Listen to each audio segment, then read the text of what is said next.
Hello everyone and welcome to my channel. My name is George Schlacek and I live in Edmonton, Alberta, where winter is a fact of life. It really never fails. We can have nice weather and almost summerly conditions right through October, but then it changes very abruptly. And conditions for cycling change with it. From one day to the next, roadways and bicycle paths become covered with varieties of snow and ice. Often the city doesn't clear it well, and even when they do, conditions never really go back to the way we got used to all summer long. Add to that the colder temperatures, which in some cases can drop below minus 30 degrees. But even on a normal day, they won't be all that comfortable. Why would anyone want to cycle in those circumstances? Well, the same reasons you'd cycle any other time. You may not particularly like or enjoy winter conditions, but they shouldn't keep you from doing what you want or have to do. Sometimes people ask me if I enjoy riding my bike in the winter, and the honest answer is yes, but usually not as much as in the summer. Winter cycling beats not cycling, or indoor cycling, period. You may or may not live in a northern climate, but I have some tips here that can make your winter cycling easier, and I'm going to share them with you. Let's get right into it. Tip number 1. Give yourself extra time, and if you're riding for recreation, lower your expectations of how far you can go. You will probably ride on a lower gear, paying more attention to the road surface, which may or may not be slippery.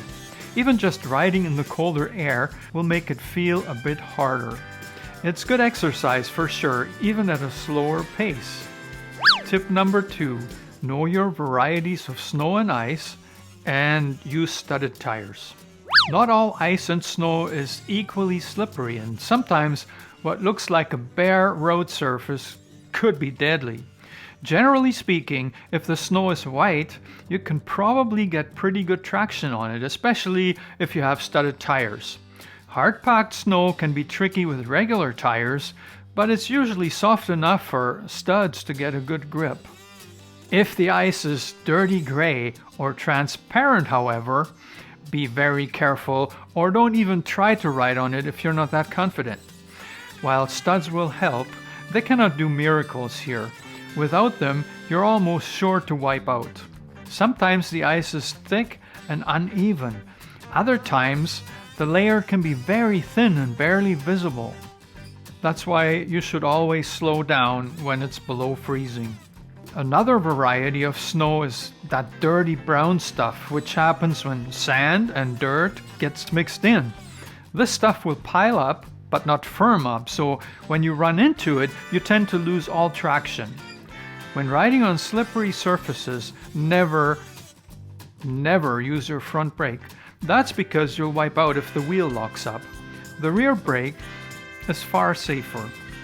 In my city, Edmonton, the residential streets don't usually get cleared or treated for ice and snow. It's just not a priority for the city. As a result, they're almost not usable for much of the winter, and even driving cars there is not safe at all.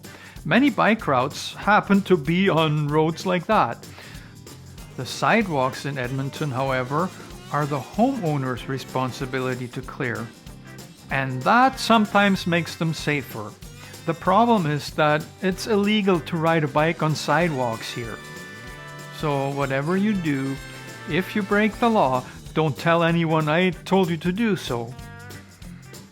I ride on sidewalk only if there's no other safe alternative, which is unfortunately quite often.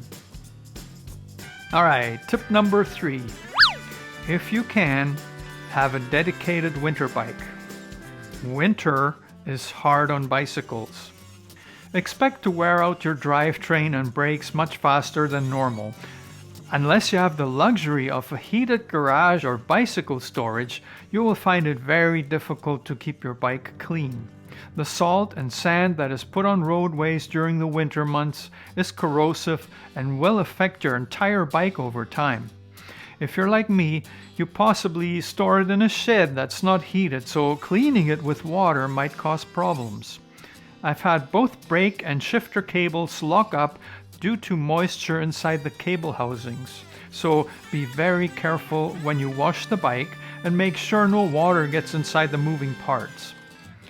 I sometimes use a spray bottle of windshield washer fluid to rinse off dirt and salt. When the winter's finally over, be ready to give your winter bike some TLC. It'll probably need new brakes, a new chain, a freewheel or cassette, possibly more, besides a very thorough cleaning. Cables and housings are also often in need of replacement. Did I mention winter is hard on bikes? Your dedicated winter bike will ideally be a simple, older one. Not riding your best bike in winter will keep it going smoothly for much longer. Tip number 4. We all know it gets cold in winter. Often, however, you may notice that you can build up quite a sweat when riding your bike, even when it's extreme. It can be a real challenge to keep your fingers and toes warm, even when you're actually sweating. Try to dress in layers that feel comfortable when you're outside. That way, you can always remove a layer if you get too hot. As for footwear, I recommend wool socks and regular winter boots. Forget the clips and clipless pedals. In the winter, you need flat ones. It's a different way of cycling, I know, but as mentioned before, it beats not cycling. For your hands, I recommend mittens. Gloves, especially tight ones, don't protect your fingers nearly good enough. With mittens, you can move them around and even make a fist if the cold gets too extreme. In really cold weather, you can use chemical hand warmers. They work well, and if you store them in a Ziploc bag after each use, they can be used over and over. Finally, bar mittens or pogies are a neat invention that many cyclists swear by. I have yet to try them myself. What I don't recommend are heated gloves. I once tried a pair and they were pretty much useless. Another way you lose heat fast when cycling outside is through your head. So you'll need something to keep that from happening. Personally, I wear my big hat with the ear flaps and in extreme cases, a hood underneath that.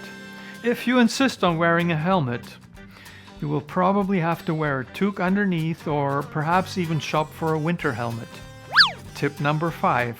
There will be routes and times where or when cycling makes no sense. While in the summer, cycling is a no-brainer. During the winter months, there will be times when it's best not to cycle. After big snowfall, it takes several days for the city to clear even the most important routes. Bicycle paths are unfortunately not always the top priority, and you might have real trouble riding your bike. Riding it anyways can be frustrating and leave you vulnerable to injury. Why risk it unless you absolutely have to? Adapt your expectations to the season and you'll probably be much more grateful to be cycling at all. Some of you probably have fat bikes with studded tires. I've heard that they're great in the snow and a lot of fun, but it's not something I've had experience with, nor do I want to buy one. For me personally, cycling on a regular old dedicated winter bike when conditions allow makes the most sense.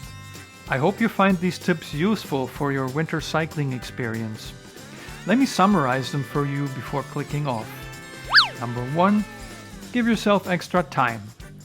Number 2, know your varieties of snow and ice and use studded tires.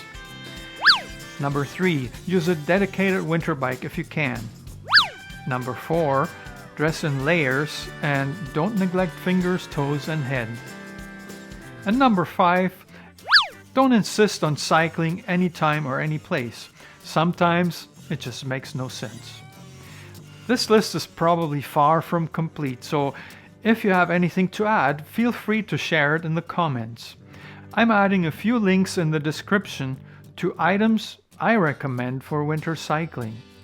I'd appreciate if you used them for purchases because as an Amazon affiliate, I get paid a small commission. You can also support this channel by clicking the like button, subscribing, and buying me coffees. Yes, you can buy me a coffee. I like coffee.